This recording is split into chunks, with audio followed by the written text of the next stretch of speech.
Welcome to the Cannabis Babes as we broadcast live from the network show with Queen Mary, Flwr Cannabis, and Naughty Squirrel Farms. Well, thank you. We are live from the network show. I've got a couple of hot boss babes with me here today. Very excited to be able to have them be able to share their brand and their stories. Thank you so much, Jen and Tianna.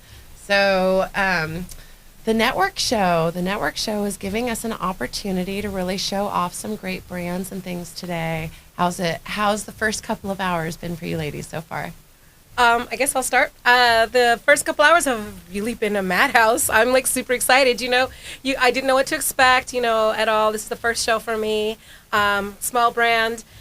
Coming up with the money to do a booth is kind of a big decision for something like this. And it's so far been very rewarding. I've met a lot of great dispensaries. People have been excited about our brand and just to see something new and different. So kudos to the network show. Thank you so much for doing this. So let's talk about the product a little bit. I've got a couple samples here, the gummies, and I have your tincture actually in my bag because that is on my nightstand. That is like one of my go-tos every single day. But you've been winning some awards. This Moonstruck has won a couple awards now, both right? Actually have. So the Moonstruck has won the People's Choice for Best Effect and Best Overall Edible. And then the Enchanted has won 2 years in a row for the Emerald Cup. So first place this year for Best Health Conscious Edibles. So I'm very excited about that. Our tincture also won this year at the Emerald Cup too. So we just have a quick overview real fast. We did 3 products. That's it at Queen Mary. It's a daily cannabis regimen. Step 1 is a boost tincture in the morning. It's coffee flavored. It is literally a water tincture. No alcohol, no oil. It's butane-free, solventless rosin. Daily maintenance gummy called Enchanted with rhodiola and B12, and then a pen relief sleep aid gummy with linalool and CBN. And everything is rosin, vegan, nano-emulsified, so it's fast-acting edibles. And, we don't add any artificial colorings or sugars. We sweeten with monk fruit. We're very health-conscious, very forward in our, brand. And then, of course, adding the adaptogens like rhodiola, B12, vitamin D, things like that to help with anxiety and depression and kind of, keep that effect. We're very much an effect-based brand to keep it going. And it's a brand, I feel like, that has products that make it really user-friendly. So when we're talking about, we have a lot of, the elderly that we talk about. We have a lot of, everyone wants the soccer mom to try their products too. This is definitely a product that makes that very easy and user-friendly. Yes. And I think you adding those other ingredients that are kind of buzz ingredients right now in the health world helps almost with reducing some of the stigma around the product. I think that when we're able to combine our cannabis, right, that we know is healthy with other, healthy either minerals or vitamins or whatever it is. I think it makes it just more add approachable for people in general. And, I market to women. We're a women-owned brand, of course. And so a fixin' for vixen's our slogan, but our slogan, it's our slogan. But, we also say we are good enough for the Canna curious, but strong enough for the Canna serious as well. Yeah. And, we're a natural alternative to addictive prescriptions. So we really formulated our products to give you energy and, help you with sleep and to calm the anxiety and depression throughout the day and be very functional. That's why we use rosin, single strain. So, full press cannabis, fresh press cannabis. So very much a work of love. Yeah. And people always say that it shows in my displays and everything I do. Absolutely. Packaging as well, because I found that a lot of our demographic has been older people, as you say. A lot of people 55 plus seniors, and they're the best demographic. People forget about them. I know weed is fun and it's funky and it's cool and it's all about the culture and people have been around and it's indigenous and native, but it's also health conscious and it's very good for you. And seniors they like their medications and they need to feel good, and so they putting our packaging in tins that makes it easier for them to open, because those bags are. Let's not get me started on the bags for gummies and the child-proof things that we have to go through for regulations. Oh my gosh. So, it costs a lot more, obviously, for our packaging, but we're very proud of being able to do that and being able to service the senior population. I love that. And, Jen, good packaging, something that you also know a lot about. We have to show off, right? Yes. Like, I don't have the jar inside. The jar is gorgeous and frosty and beautiful, too. But I had to just bring this because, how gorgeous is that? How beautiful is that? And so the thought and the care that goes into the the packaging, but also in the same way, right? You really have curated and created a full experience for your consumers in having strains that really do what they say. So active, creative, refresh. I was smoking an Energize on the way over. Can you tell? You know, it's just, yeah, beautiful. And it's fun because we are full season, so those strains will change every year based upon, you know, the different terpenes that come out from we'll have 20 strains this year. And so it'll change, which will be nice. And, you know, we'll have backup strains. So tell me about that. I want to know about the farm. I want to know, like, what are you doing up there? First of all, Northern California, Lake County brand, so Emerald Triangle. And yeah, like, it's some of the best outdoor flower I've had. I've been so blessed lately, and I think I'm almost out, so I'm a little sad right now, but it's just amazing. And everyone that I've had come over, I'm like, you have to try this. And they're outdoor. It's outdoor. I have to say, I'm a fan. Oh, yeah. Right. I know your brand well. I have it in my bag. Trust me. I really do. Yeah. If you see my bag, I'll be like, look it. Because I have this one right there. Isn't this is fabulous. I love it. I love the way it's done. With the mirror and the thing. Mirror, good looking babe. Hey, I was told we can smoke in here. I've got an Queen Mary ashtray right now. There you so, go. You know, Yeah. hey. I want to comment on this packaging because it's not my brand, but I have this, and this reminds me of the old school, like the cigarette, the gold ones that you used to have back in the day. Can't see it. There was this movie, one of my favorites from a long time ago. Who's That Girl with Madonna? Yeah. And Oh she my goes God. in and she lifts it in the jewelry store, and the guy's like, "What?" She's like, "Oh, they put these out because they want you to steal them. Yeah. Like, we'll get away from the jewels." And she takes the cigarette out of it. And that's what that reminded me of the second I saw it. I just had to share that I love with it. you. And Yeah. and I love that it's got the mirror and that, you know, it's actually something that you might keep around and reuse for something else. The first time I saw it, it says "Looking Good, Babe" on the inside of the packaging. I was like, wait, you made this for me? I know, that's what I was thinking today. Well, this is ironic. Right. So the farm, oh gosh. Yeah. You know, we're actually, you know, it's interesting because we were here at Nom's show in the springtime, and the reception to outdoor sun-grown weed was amazing. And we don't get to bring the farm experience to Southern California very much. Yeah. So it was great to do that. So we have 3 farms. Our home place, we call it, is in Calaveras County, and it's a working cattle ranch. It's a great vineyard and winery. We've got alpacas and some sheep, and it's just a whole experience. I want to come visit. Well, we have an Airbnb. We offer tours, and so I really wanted to curate a spot where we could showcase agriculture as a whole, but also bring the Canna curious and show them that it's not scary. Yeah. You know, all these perceptions that people have, and it's really approachable, and we're getting a lot of really positive feedback just from the Canna curious and the Canna serious. I love it. I'm going to steal that from you. So that's our part of our mission, is to grow really good weed at scale. Mm-hmm. We have 10 acres across 3 farms in 2 different counties. So Wow. I'm behind the wheel a lot, but we love it.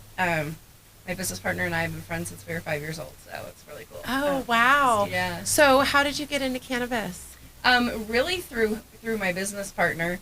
I hadn't had a lot of experience with a lot of positive experiences with cannabis. Okay. And so he really talked me through it and exposed me to, you know, the health benefits and the terpene benefits. And then we went into a dispensary, and he was growing 12 plants out back. And we went to a dispensary to get my medical card, and everything was white labeled. And I thought, well, why isn't anybody talking to the consumers? And I come from a background of product marketing, so I was like, well, people need to form a connection and be able to have consistent product. So, and that's why we do grow the way that we do, whether we're for our own packaging or for providing for bulk for another package. We're able to have consistent product throughout the entire year. That's awesome. huge. That's a big, That's really huge, because I hear, you know, having done this podcast as long as I have, of course, and working with a lot of amazing brands, everyone wants sales, right? And so they're like, oh, can you help us get in? And I have friends, and yes, I can connect you to who I know, but I'm not a salesperson. I repeat this over and over again. However, I've done the market research of asking my friends at the shops, what is it that you need, right? And so they've gone through and walked me through, look, the first few years, we established those relationships. That's a good 60% of the shelf space right there, is those those long, true, standing relationships that we've had, that they've been consistent. And then the rest, what they're really looking for, and I guess what a lot of the smaller brands have had a harder time fulfilling, is that consistency.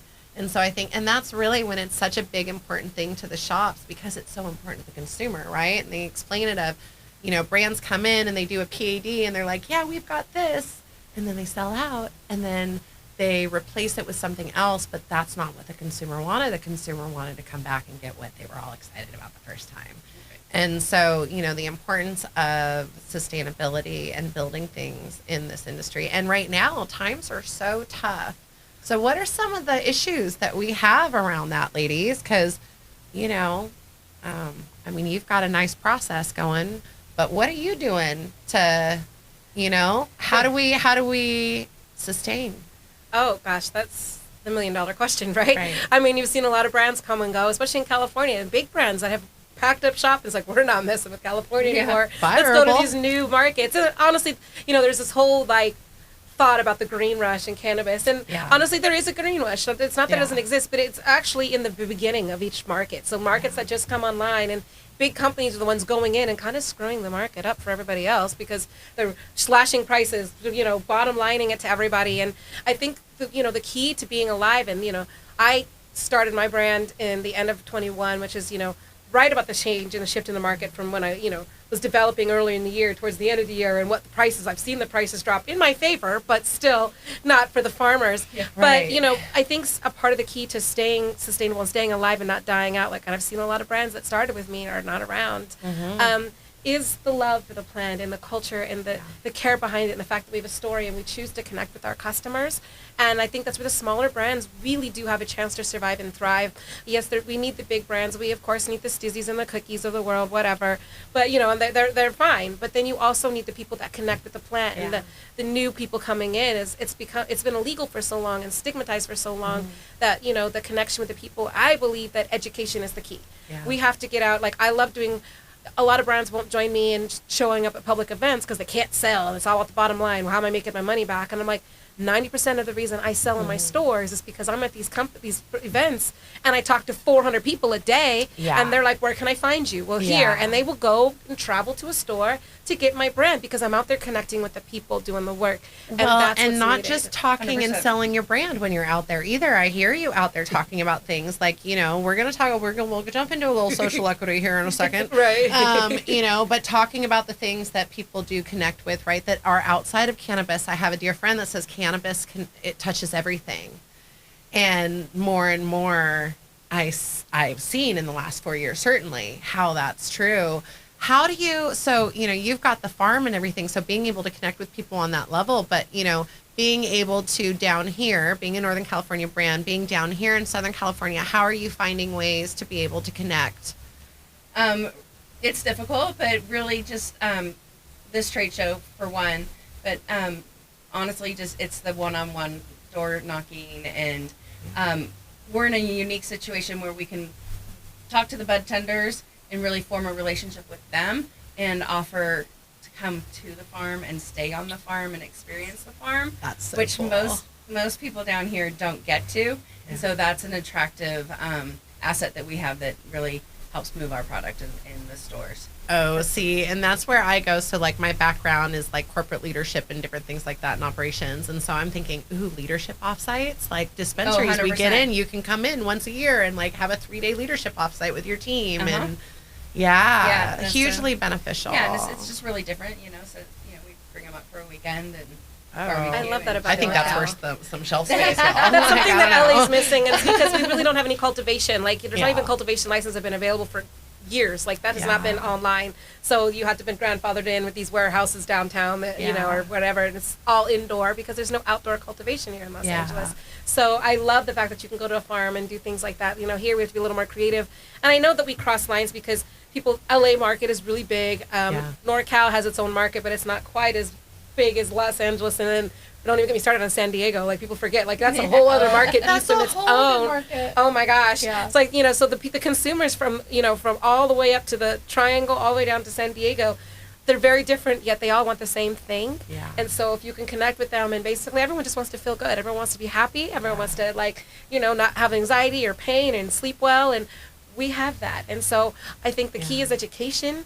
I'm very big on like talking to people. They're the voters. So when you do like, I say all these advocacy groups, you need to be at these events. You need to be at the, the Bay Fest and the, the Farmers Cup things that they do or whatever, because I talk to people and say, listen, there's a reason you have to vote for this and not for that, and what that means. Our voters don't know. We're so, sometimes in cannabis, we have such a tunnel vision. Absolutely. And they don't know. They don't know. And look, understand. and legislation is written in a way so you won't know, right? Like you think that voting yes for something is going to move cannabis forward, but you don't understand that the fine print is actually really just going to benefit some of those few larger companies, and it's not really going to give the entire industry a chance. So yeah, there's a lot of legislative work to do around here, right? Yeah, we need to quit talking in an echo chamber and make our voices heard, throughout the broader spectrum. And that's what it is. I think LinkedIn has been a platform that I've definitely been using a lot more. I feel like the more that we can reach even just educated voters, right? Yep. People who are thinking business. So you don't even have to be a cannabis consumer to be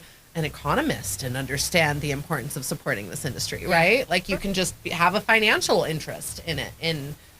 So I do a lot of president of the Lake County Cannabis Alliance, and then also was on the board of the Calaveras Cannabis Alliance when it existed. So done a lot of local political work, and it's interesting, and we've been able to change the hearts and minds of people sitting on those board seats that weren't and still aren't in favor of cannabis use. It's not for them in particular, but they understand that it's an agricultural product, it's a business, and they can understand like how we need to make it sustainable, and how we're the only product that has an excise tax that is so extreme, and that we're taxed upon taxes. And so it's that through advocacy work, that's where we continue to go and we continue to grow. I think that's what the average consumer, I would really like to see a little bit more from in that respect. I know we're all here and having fun and having a good time and getting high, and that's great. And, like, I love my shit, right? Like, I love it. But it's in danger. Like, the industry is in danger because not enough of us are taking more of an advocacy role, because not of us are utilizing our civic duty to vote. And I know some of us think it's all bullshit in the system, and for some of it, maybe it is, but I was raised, my grandmama said, you always use your vote, because as women in particular, we had to fight for it. So if you don't use it, they take it.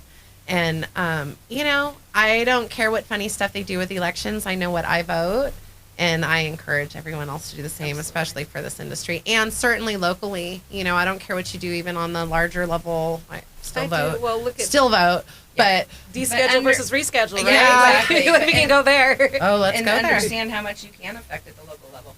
That's one thing that really brings me to advocacy is because we had our licenses pulled from us in Calaveras County in 18 and 19, and then we had to go back and rewrite an ordinance and get it passed through the board, and that was a devastating time. And what that taught me was, once you have something, it doesn't mean you stop the advocacy work. You have to keep going.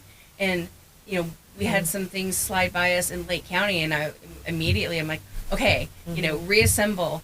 Don't lose what we have and what we fought for, because when we're not paying attention, that's when it gets bad.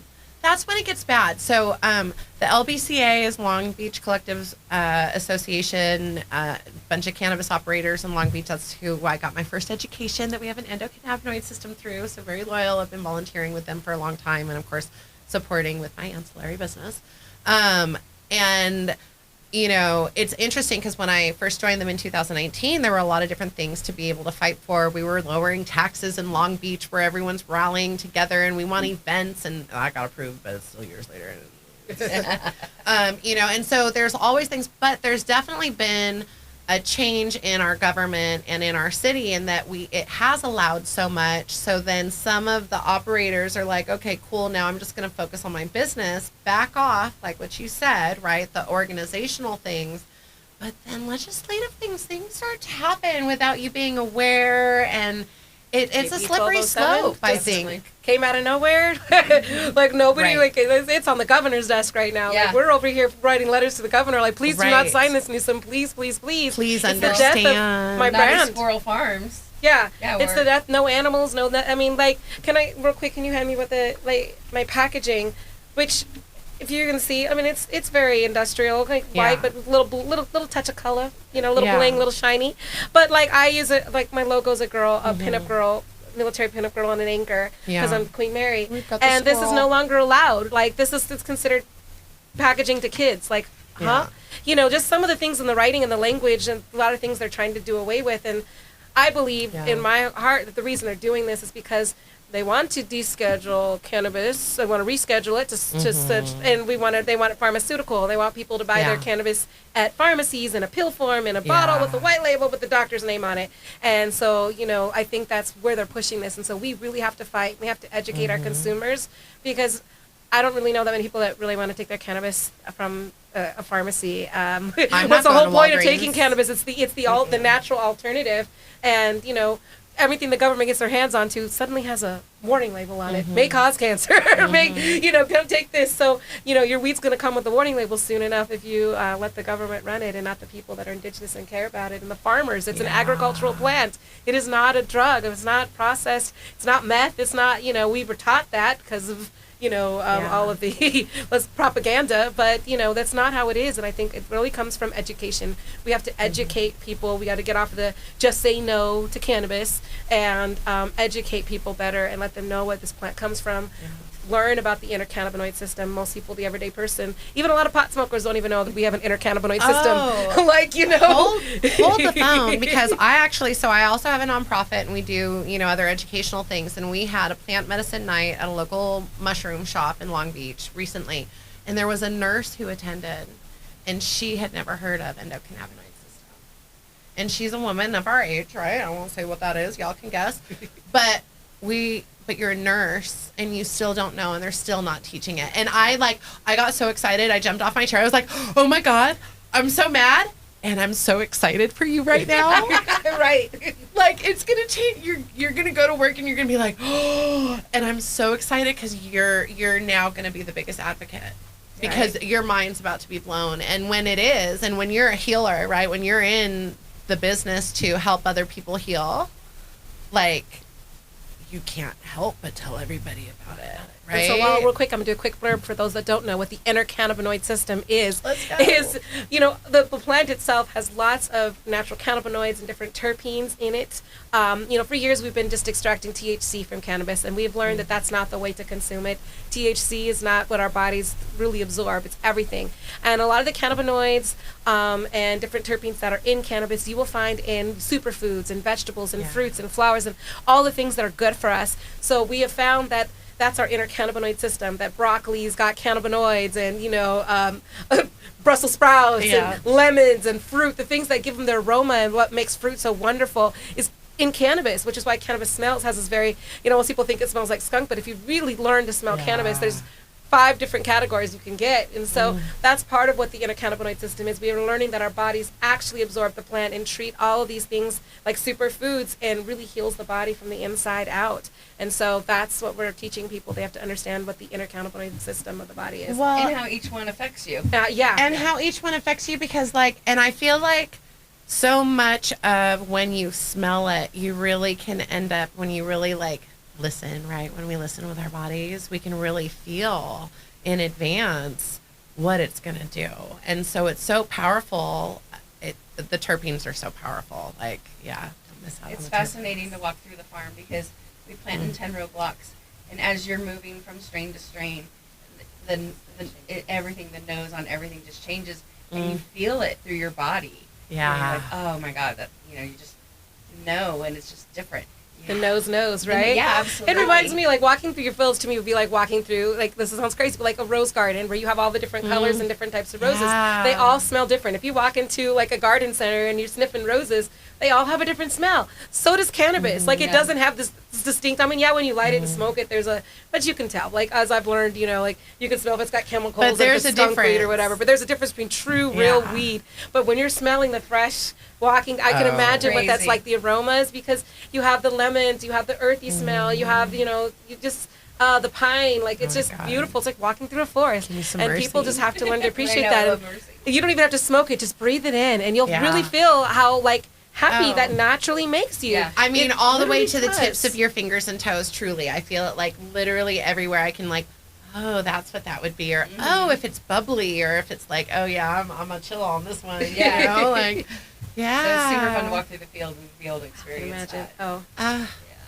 If I could plant in LA, I would. I know, right? My friend has like a horse sanctuary out in Palm Desert, and I'm like, I just want to put weed out here with your 28 horses and your goats and your chickens and your stuff, and let people come. Yeah. But yeah, one day we're getting there. Someday. It's agriculture; it should be grown anywhere. Absolutely. Which was really cool. The state fair the last 2 years, we won at both of those, and Emerald Cup. Nice high five, both of us. Thank you. You too. But to really like be on center stage, right, with agriculture, you know, with apple pie, quilts, you know, livestock. And so I love that at least at the state level, we're really starting to adapt and change, and that trickles down, and that changes through the generations. I mean, there's the kids now that are participating have never known weed to be illegal, right? You know, and so with time it'll change. But it's so cool to be on that center stage up there and be treated like agriculture. And that was really neat up there. I think even just that first day that we were up there was a huge gospel event right outside the doors. And I just was like, are you going to come in and check us out too? You know? And yeah, being able to walk through and it was presented so respectfully of our history and the different laws and the different, you know, people are right, like our heroes, our advocates, the people who led the way for us to even be here today. Yeah. Well, it's just total story. Like when you walked into the building at the state fair, I mean, there was towards the end were the booths and the brands and like some of the samples and different things. But when you walked in and they had just all the year by year cannabis and the strains and how it got there and just all the history, like it literally took you about 45 minutes to actually get through it if you were reading it and paying attention. And it was just a wonderful eye-opening to culture and what cannabis is. It's no different from tobacco or anything else. It's just a plant. Yeah, they curated that really well. It needs to be in print because it was so accessible and detailed, but not to the point that you were bored. You actually wanted to like go step by step until you got to the the winning booths. How do we get in the other fairs? So there's another county that is. It's not Orange, I'm assuming. It's probably Humboldt. I think it is Humboldt. But I know that we're trying to at least do events at our county fairgrounds. Okay. And while that's not the fair, it's still one step forward with a demographic that typically has not been very friendly to cannabis. Yeah. Well, I look forward to the day because LA loves their farmers markets because we have no farms. Oh my gosh. It's like when can we as a farmer come down and like literally direct to consumer at a farmer's market. And it starts with, I'm sure it's going to start with education and advocacy first. It's like you can't sell, but you can educate what you have and what it's about. But that's part of the sales. And I think people forget that is you might not see that sale right away, that transaction, but you talking to 5 people who are like, go to their 5 other people, another 5 people like, oh, guess what? I just found out about cannabis and what I learned. And I found this out at the farmer's market while I was there. And I'm curious now. And they start researching and wanting to know, and that's part of where marketing. We start bringing in the new people and educating them. We have to undo this 100 years of stigma that we've been having. More than that, but at least this last century has been. It's bad. It's the long game, and you have to be prepared. You talk about sustaining in this industry. Yeah, you have to really be prepared that this isn't overnight, as much of the green rush thought it would be. And it is the long game. I have had this image of really what the work is it's like, back when the railroads were being created to go across country, right? And all the people that went and built the tracks and how many people lost their lives building those tracks. And I think that's more like where we are. And there's a lot of people that came even before us, right? But that's really the work, and that's the work that we need to be prepared for, and that's the legacy we need to be prepared to leave. It's not going to be all the shiny and the gold and the sure, maybe we have a few moments of that, we got our bling over in here, but and we take joy in that. But we also, I think, and ladies, you both seem very committed to the cause as a whole of understanding. No, we are the tracks. Yeah, we're the tracks. We totally are. Yeah. And I think sometimes in cannabis, something I recently learned at when I was up at Meadowlands this weekend and talking to farmers and people, is like every person in cannabis kind of gets tunnel vision in their own lane and what's going on. And for me, what does interstate commerce look like as an edible brand and all this? But then I really thought about it, like, is my distro set up to start shipping across 50 states into all the different hundreds of dispensaries in every store. And no, we don't even have that infrastructure in place. So why would we care? But it does make sense for farmers to be able to do it, because one attorney came to me. I was doing a talk at the Fireside Chat, which opened my eyes about farming, was that when we've legalized cannabis in the states and these farmers have gone online to be legal, they're locked into selling into just their state. So, I mean, outside of California, which is a huge agricultural state, when you're in a place like Idaho or Ohio, we went to Idaho's not legal, but Ohio, there's less than 4 million people in the state, less than half of that actually consume. So now you have these farmers, and that's all they can sell to. It's just that small market. They're no longer allowed to ship out and kind of, do that. And so these poor farms, they're having this problem where that's why the price of weed has dropped so much in a barrel, because you're not allowed to commerce it anywhere. They're not, we know that California has been fueling weed to the country for a long time. Like New York's got Cali weed, everyone's got Cali weed. But however, for these other states, intercommerce for farmers is a huge thing that should happen. Products and stuff, I understand, setting up as a person that's expanding right now in Colorado and New Mexico and having to source locally there, it's great for their economy. But brands aren't coming there like that really either. So you have to find that healthy balance. But I really believe that, the next thing for intercommerce has got to be for farmers to be able to, sell bulk weed to distributors and manufacturers across the country, so we can actually have a sustainable rate, ecosystem in cannabis. I mean, that will definitely change things, I think, again, for our Emerald Triangle, right? Like, would that help? Yeah, because the Emerald Triangle's stuck, like, it's like, if you're trying to be legal, it's why so many farms aren't trying, we're just going to keep doing what we're doing because there's no money in legality right now. Because I'm stuck selling to all these people here, and it's bottom cutting and butting, I got this pound for this much. And so, in order to go back to quality weed, legislatively, we're not set up to be sustainable. We have to find our other ways to be sustainable. Yeah, and you talk about direct-to-consumer, it's like there's so much red tape. And then if you look at the history of alcohol and what it took to get wineries to be able to drink wine, their own product on their own vineyards, and that's the same trajectory we're going down. And while I don't always want to compare the two, when you look at the policies of it and the politics of it, it's the same. Yeah. And it's just, I hope that our timeline's a lot shorter than theirs was, and hopefully we can learn and, avoid some of the pitfalls that came through that. But at some point, I mean, we should all be able to have consumers come enjoy on our farms without the red tape of having to basically set up a distro or own a distro. I own a distro, so, or not a distro, dispensary. Sorry. But not having to jump through all those hurdles. You shouldn't have to be vertical and have to do all those extra licenses and businesses just to be able to sell. I mean, it's like when you think of like California wine, we'll compare us to wine because it's pretty much the closest thing we can talk about. But like, you go to Napa and there's like Castillo de Amorosa, which is one of the most popular ones at the castle. They don't sell you can't go to Ralph's and buy their wine. You can't go to liquor stores. You can only buy it from their vineyard at their place, or, join their wine club and have it shipped to you. And, and it's basically because wine can't be grown in Wyoming. And, we got Arizona wine. No one knows about that. No one cares about Arizona wine. Like, who cares? Because there's certain things. So, same thing with cannabis. Like, there's certain types in the soil and different things. Like, cannabis shouldn't be grown in all 50 states individually because it goes online there. Because now you're doing it indoors and you're engineering it and you're making it synthetic and it's not true, grown to the plant. So, yes, we need to have interstate commerce. And yes, there are some places we have agriculture because the weather and the soil permits that. And that's what we should have here in California. And that's just how it should be.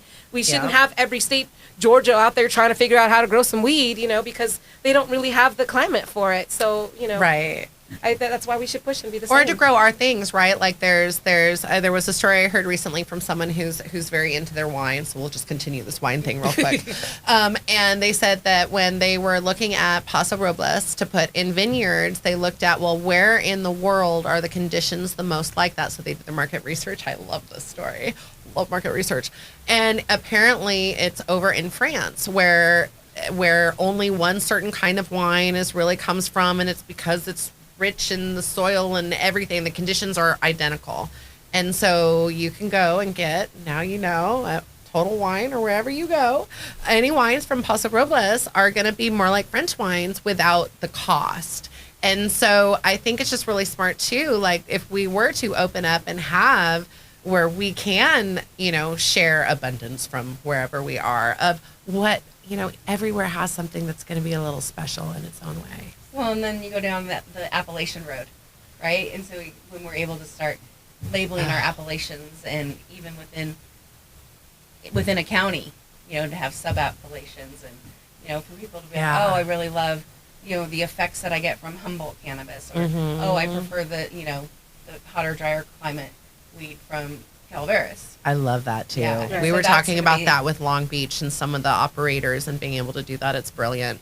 I am so excited you ladies got to join me today. We're definitely going to have to end up having both of them come on and show a little bit more. I think I need to come up and see that farm. Oh, we should film up there. Yes. Yeah, but I'm so glad that you both were able to join me today and share a little bit more about the stories and, of course, the industry. And thanks for having us. This has been great. You have a great network show. Thank you.